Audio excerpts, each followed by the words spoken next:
What do Elon Musk, Carl Icahn, Peter Thiel, Reid Hoffman, what do they all have in common besides the fact that they're successful billionaires?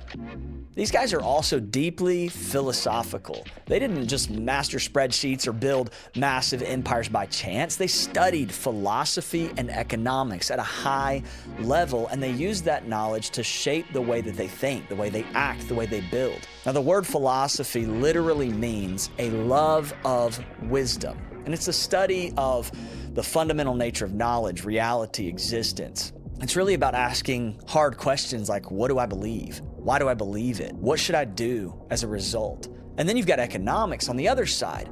My favorite definition of economics comes from Thomas Sowell, and he says economics is the study of the use of scarce resources which have alternative uses. Now, if you're a business owner, if you're an entrepreneur, you've probably asked yourself, what is business and what really makes one business grow while another one fails? And after decades of entrepreneurship, exiting companies, leading missions work, raising capital, and becoming the entrepreneur investor, I can tell you this: the most successful entrepreneurs in the world are not hustlers, they're thinkers. The people who win long term push their business as close as possible to the intersection of philosophy and economics. Philosophy, the way people think; economics, the flow of money. How does how people think and believe impact the flow of money? So no, the goal for you might not be to become a billionaire, but the principle here still holds true. When you start to see your business as a vehicle for testing and applying your beliefs about value, about time, about scarcity, purpose, impact, you start to unlock something much deeper and more powerful. So today on the Exit, I just want to share a few core ideas that can help you shift from just building a business to building something that aligns with the very fabric of how the world works.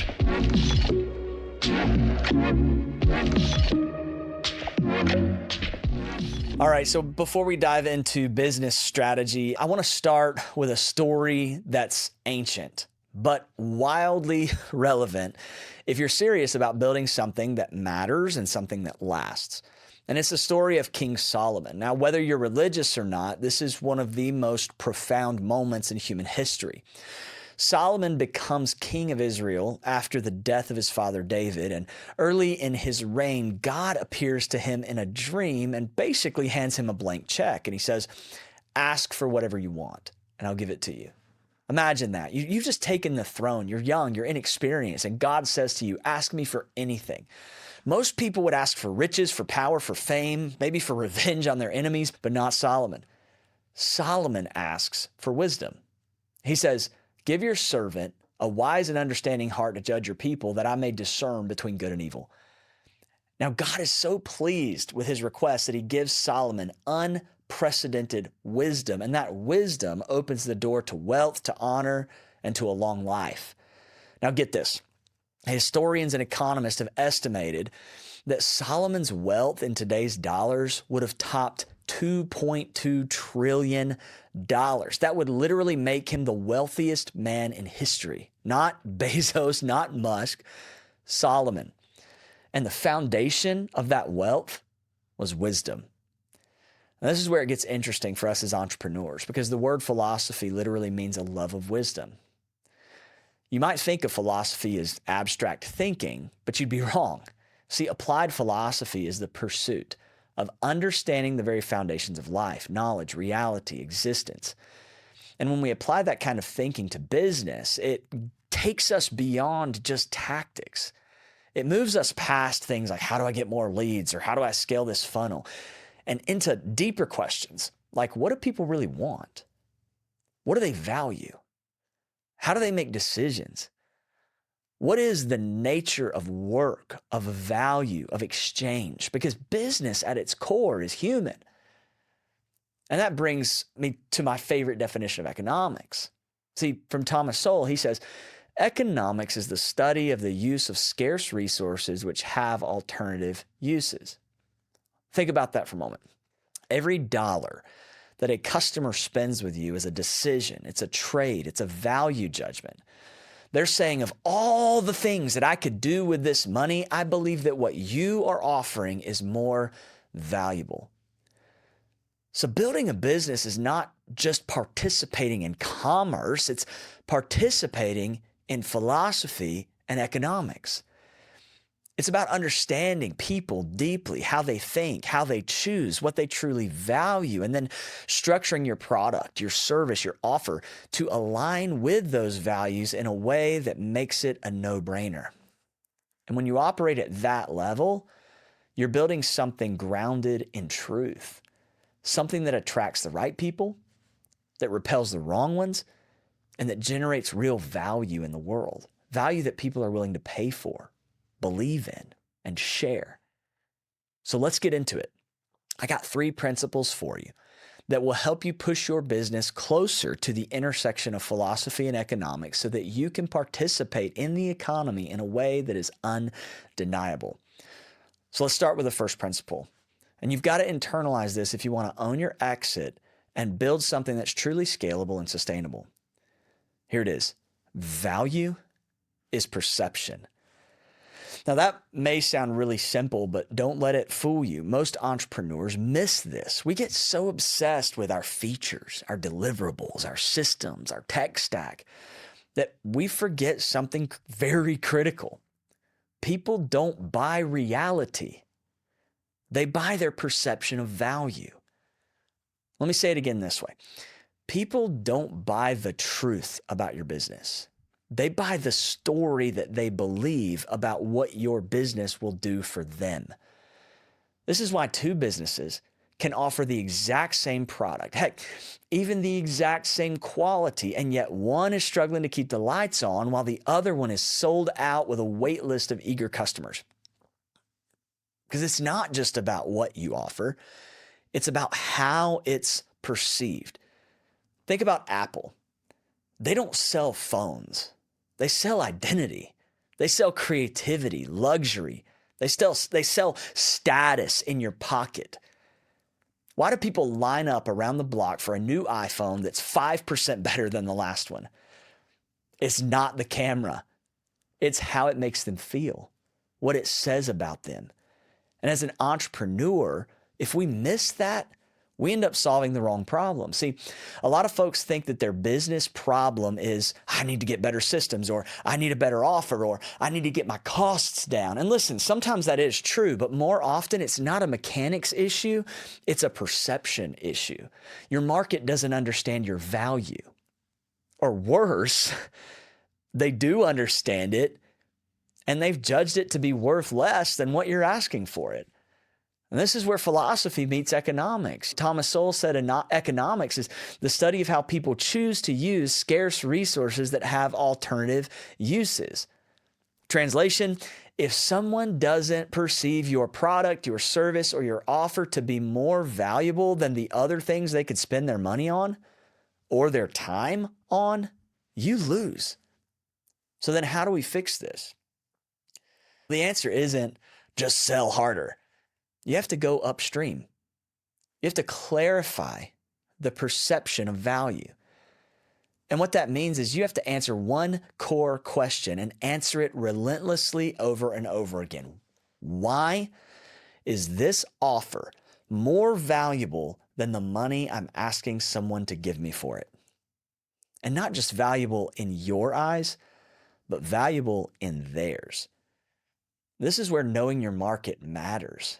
This is where your copy, your positioning, your messaging, it all needs to be speaking to the core desires and deep beliefs of the people that you serve. Let me give you a quick example from my company, OakIQ Investments. Our core offer is not investment opportunities in real estate and alternative assets. That's the surface level value. What we really offer is peace of mind, legacy, and freedom. We're speaking to people who are already successful, but they're tired. Entrepreneurs who've built something, but now they want to make their money work for them without the hassle of tenants, toilets, or turnover. If we positioned Oak IQ as just another fund, then we'd be dead in the water. But when we show up and we say, hey, what if you could keep building wealth without building stress? Now we're talking about perceived value. Now we're solving the real problem. So here's a practical takeaway for you. Don't just ask, what am I selling? Ask, what do they think I'm selling? What is the perceived transformation that I'm offering? And what beliefs do they already hold that I need to connect this value to? Because until you match your real value with perceived value, you'll be underpaid, misunderstood, and overlooked. But when you nail that perception, when you help people see your offer for what it really is, then they'll gladly exchange their money, their time, and their trust to get it. All right, so now that we've unpacked how value is perception, let's move in to the next principle. Scarcity creates clarity. I promise you, this one is a game changer, not just for business strategy, but for leadership, for decision making, for how you live your life and relate to and operate in your business. I want you to think about this. In a world of endless options, most people are paralyzed, not because they lack opportunity, but because they lack clarity. So how do you get clarity? You have to introduce constraints. You have to embrace limits. You have to recognize scarcity. Go back again to that Thomas Sowell definition of economics. It's the study of the use of scarce resources which have alternative uses. What does that mean for you as a founder, as a business owner, or as an investor? It means that everything you do, every single thing that you do has an opportunity cost. Every dollar that you spend on this is a dollar that you can't spend on that.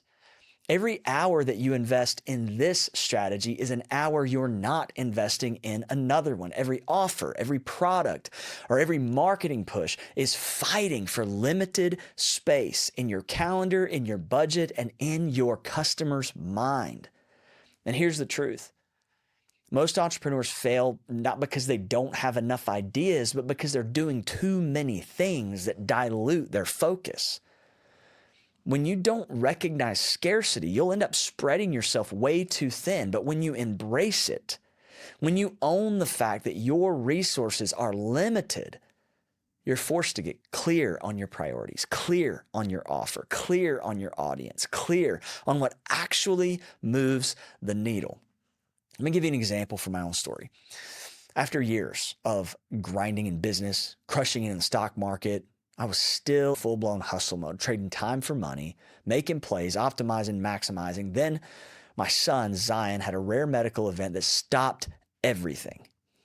In an instant, the illusion of abundance vanished because my most valuable resource, my time, was now hyper scarce. And in that season, my priorities got crystal clear. I took months off, lost 40% of my net worth, and yet it was one of the greatest turning points of my life because in that season, I stopped chasing everything and I started building the right things. That's when Oak IQ was born. That's when I stopped trading my time and I started building vehicles that work without me. Scarcity is what gave me clarity. And that principle is just as true inside your business. When you get clear about your constraints, your team size, your budget, your offer, your niche, you actually become more powerful. Scarcity forces you to ask better questions. Questions like, what's the one thing that we do better than anyone else? What kind of client do we actually want to serve? I love this one. What would we keep doing if we only had 4 hours a week to run this business? See, when you embrace that kind of focused thinking, you stop trying to be everything to everyone and you start being indispensable to the right people. Look, you don't need 100 offers. You need one offer that solves one big problem for one perfect client. You don't need to be on every platform. You need to dominate where your people actually are. And you don't need unlimited resources. You need a clear mind, a focused team, and a sharp value proposition. Because when you know what really matters and you stop pretending like you have unlimited bandwidth, you end up making decisions that compound. So in those moments when you're feeling scattered in your business, I want you to ask yourself, what's scarce right now? And what does that scarcity reveal about what really matters? Scarcity and limitation is not your enemy, it's your filter. And when you learn how to use it, you'll get sharper, you'll get leaner, and you'll end up being more effective than you ever were before. Now let's talk about point number 3. What I believe is possibly the most underrated principle in all of business. And it's this: behavior follows belief. If you want to change outcomes in your business, you have to understand this. People don't act based on facts. They act based on what they believe to be true. I'll say that again. Behavior always follows belief. And this principle applies to you in 3 layers. It applies to your clients, it applies to your team, and it applies to you, yourself. So let's break it down. First, it applies to your clients. If you've ever wondered why a potential customer didn't buy, even though, man, your product's legit, your results are proven, your price is fair, it's almost never about the product. It's about what they believe. They might believe this won't work for me. I've been burned before. I'm not the kind of person who succeeds with this. This feels too good to be true. And that belief, right or wrong, is driving their behavior. So if you want to increase conversions, you don't need a better pitch. You need a better belief bridge. You need to guide them from where they are to a new belief. This is different. This is made for people like me. I think I can trust this team. I can actually win here. And guess what? The same exact thing applies to your team. Your people, the people that work for you, they aren't lazy or disengaged because they lack talent. Most of the time, it's because they don't believe that their work matters. They don't believe the vision you're casting is possible. They don't believe they'll be rewarded if they step up. But if you're able to shift that belief, you can watch the behavior change. And finally, and most importantly, is you. If you've been stuck at a plateau in your business or your wealth journey, it's not usually a tactic problem. It's usually a belief problem.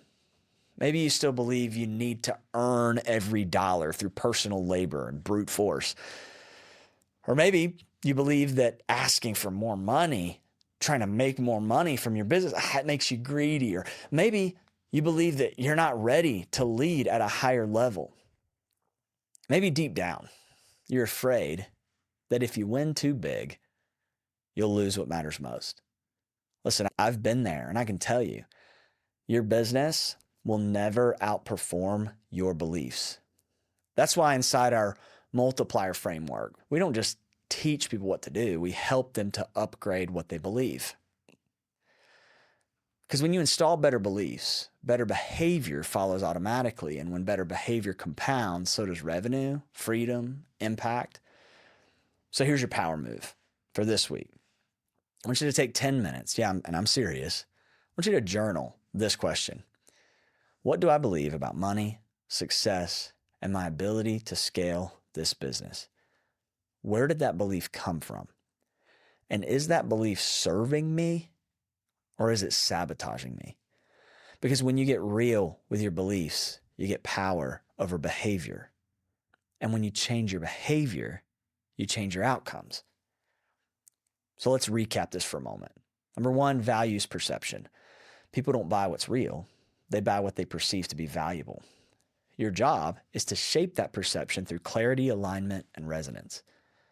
Number 2, scarcity creates clarity. When you embrace your limitations, you stop chasing everything and you start building the right thing. Focused decisions create exponential returns. And number 3, behavior follows belief.